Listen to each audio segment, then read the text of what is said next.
Pemirsa, 3 mobil polisi dibakar dan dirusak massa saat polisi berusaha menangkap pelaku penganiayaan di Depok, Jawa Barat. Lalu bagaimana polisi harus bertindak mengusut kasus yang melibatkan ketua Ormas maupun kasus anarkis warga yang membakar mobil polisi? Kita akan langsung membahasnya bersama Wakil Ketua Komisi 3 DPR Ahmad Saroni dan Kriminolog Universitas Indonesia Adrianus Meliala. Selamat malam Pak Adrianus, selamat malam Bang Saroni. Selamat malam. Selamat malam Pak Saroni. Selamat malam Pak Adrianus. Ya, saya langsung ke Bang Saroni. Kita lihat dari kasus ini ada tersangka yang melakukan perlawanan terhadap aparat ketika mau ditangkap. Bahkan warga sekitar bertindak anarkis dengan melakukan pembakaran terhadap mobil polisi.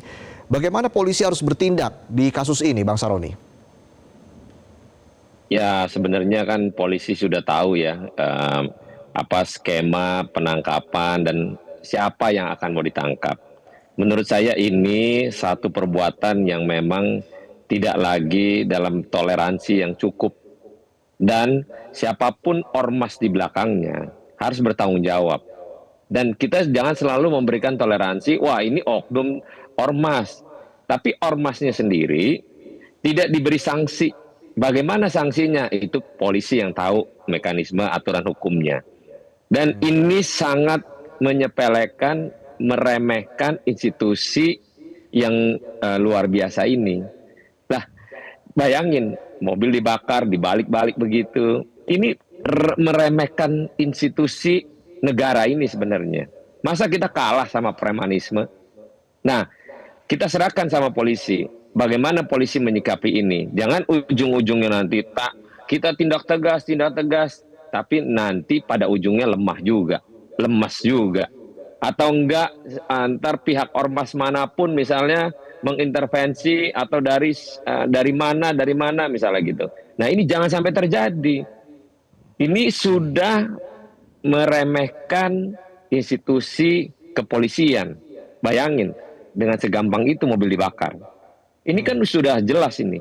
Ini pokoknya kalau nanti pelemahan dalam tindakan penegakan hukum lemah, rusak polisi.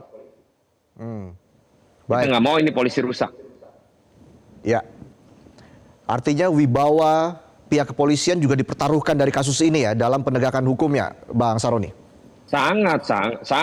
Ini wibawa Jakarta, Polda Metro Jaya dalam hal ini, kalau tidak disikapi dengan tegas, sudah nggak usah ada Polda Metro, nggak usah ada Polres Depok, udah preman aja semua yang ada ini. Gampang sekali ini.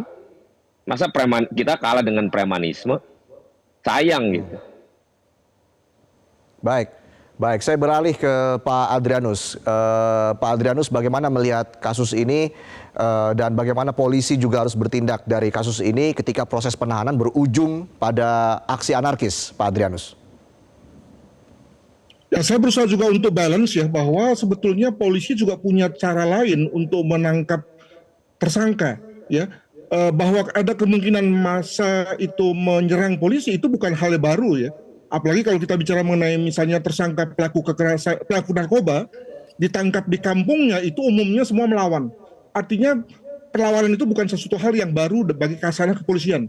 Nah, bahwa kemudian ketika polisi memutuskan untuk meraid di kampungnya, itu menurut saya apakah memang tidak ada cara lain? Sebab apa? Sebab bisa saja di pihak lain dipakai cara memancing si tersangka keluar, ya dijebak di luar dan kemudian ditangkap. Itu yang pertama. Dengan begitu lalu kemudian tidak ada perlawanan karena tadi yang bersangkutan berada di luar sarangnya.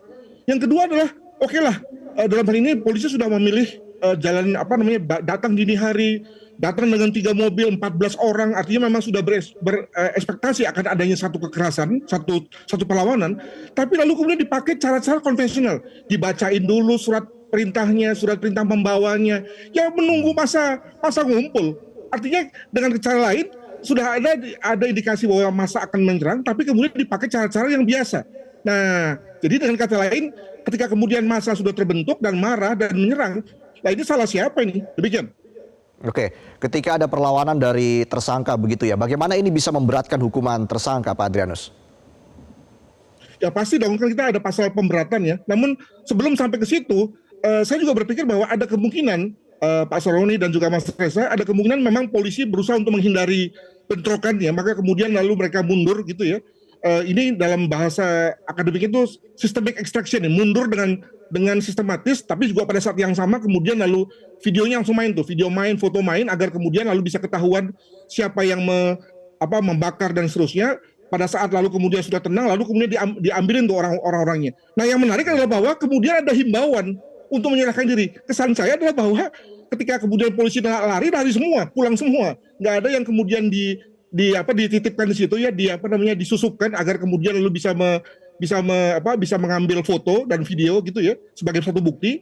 Nah, makanya kemudian perlu diimbau, karena biasanya besoknya tuh udah pada bisa diambilin tuh kalau memang ada bukti, ya. Nah, ini juga mengindikasikan bahwa jangan-jangan ini bukan systemic extraction, tapi memang tunggang langgang nih. Nah, ketika polisi tunggang langgang, ya menurut saya retorika bahwa polisi negara kalah, ya jangan buru-buru diberikan, Pak Saroni, karena tadi jangan-jangan polisinya memang tidak siap untuk menghadapi kekerasan dari masyarakat. Demikian. Oke, Bang Saroni, dengan menurunkan 14 personel begitu ya untuk menahan tersangka, apakah ini Anda melihat sudah sesuai SOP atau mungkin seperti yang dikatakan oleh Pak Adrianus tadi, sebenarnya pihak kepolisian juga mengantisipasi hal yang tidak diinginkan terjadi, Bang Saroni? Iya, tadi Pak Adrianus sudah di awal udah ngomong, ada cara lain, misalnya cara nangkep.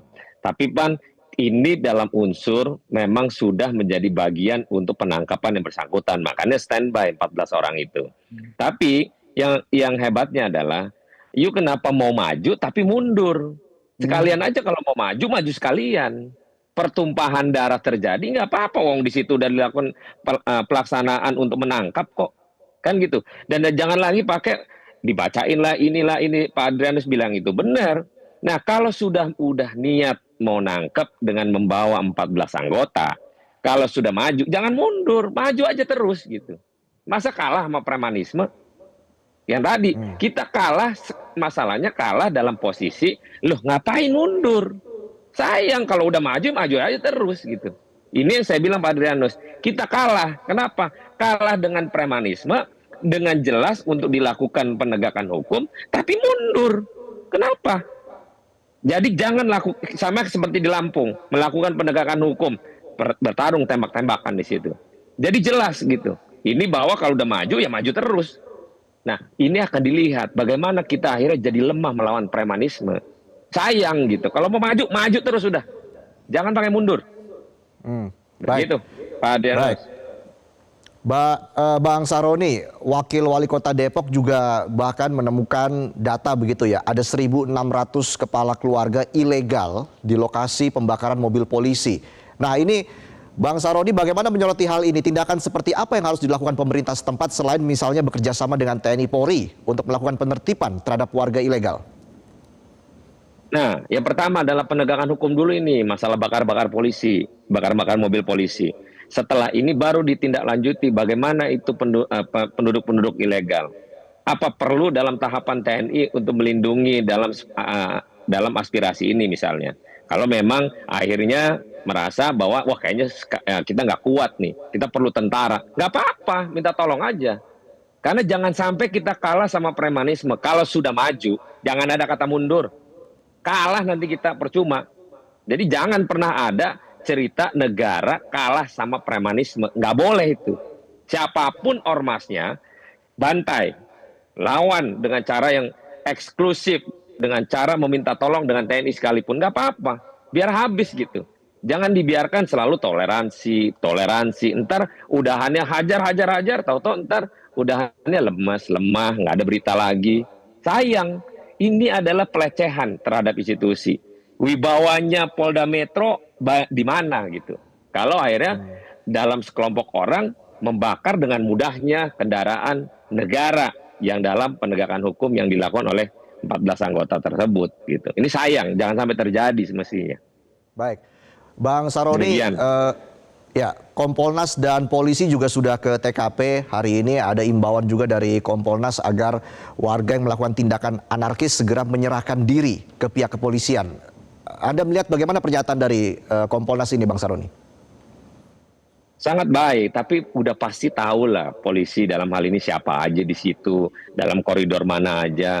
Polisi tahu, percuma menghimbau. Udah penegakan hukum lagi jalan, 2 orang yang sudah ditangkap, ditelusuri pengembangan yang lain. Nah, siapa yang ada di ormas tersebut?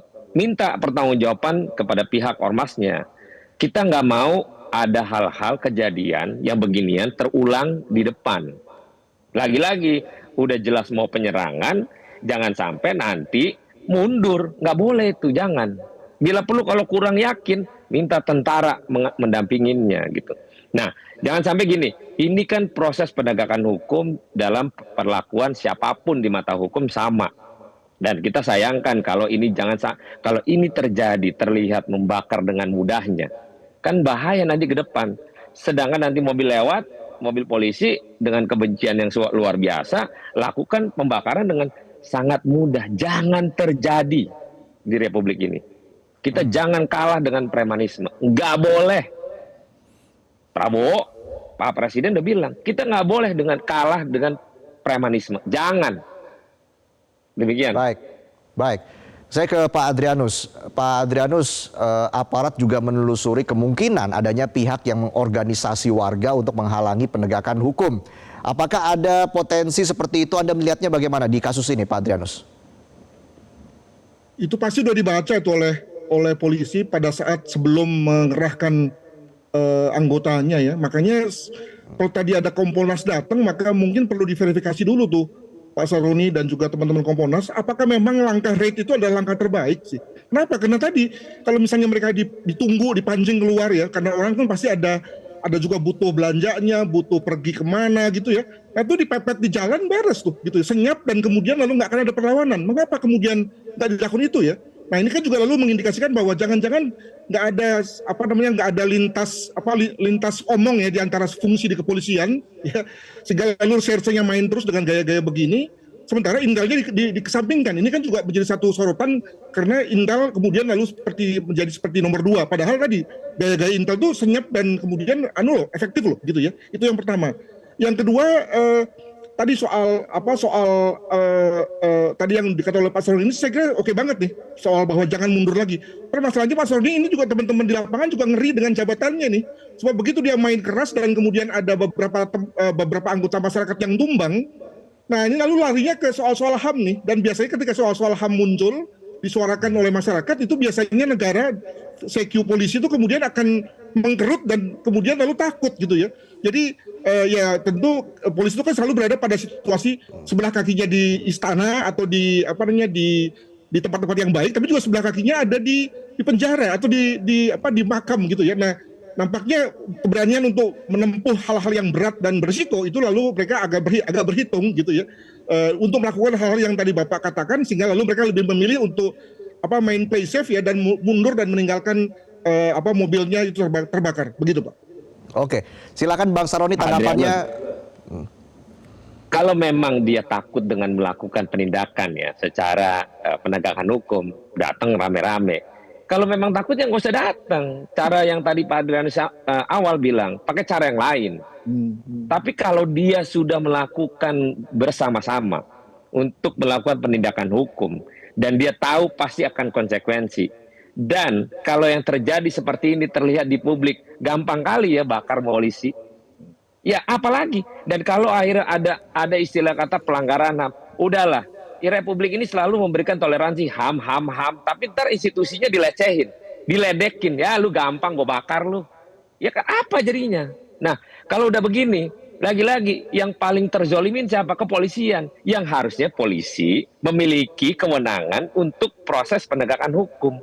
Sayang kalau memang nggak berani, udah jangan maju, udah tunggu aja, pakai cara yang lain misalnya. Nggak usah bergerumbulan 14 orang, udah begitu disajar mundur, sayang gitu. Nah ini yang kita nggak mau, bahwa pada proses penegakan hukum ada cara yang berbeda. Pak Adrianus bilang tadi, oke lah, lu dengan cara di luar lah tangkap atau pepet misalnya. Tapi kalau yang udah namanya bawa 14 orang dan hak untuk melakukan penegakan hukum, contohnya di Lampung, tembak-tembakan nggak apa-apa. Udah maju, tanggung gitu. Nah ini juga jangan lagi ada toleransi. Bila saya pelanggaran HAM itu kalau kejadian di Papua, itu boleh. Ini Jakarta loh. Jangan sampai kejadian. Ini pembelajaran buat kita Pak Adrianus. Kompolnas juga. Cuman jangan menghimbau lah. Anggota udah di sana kok. Ngapain juga menghimbau? Udah lakukan apa yang mesti dilakukan. Saya yakin Pak Kapolda Metro jago dalam hal penindakan. Pasti disikat nih sama Kapolda Metro. Itu aja. Terima kasih. Baik, kita akan pantau terus seperti apa perkembangan dari kasus ini. Terima kasih Bang Saroni, terima kasih Pak Adrianus sudah bergabung dalam diskusi kita pada malam ini di Prime Time News. Jelajahi cara baru mendapatkan informasi. Download Metro TV Extend sekarang.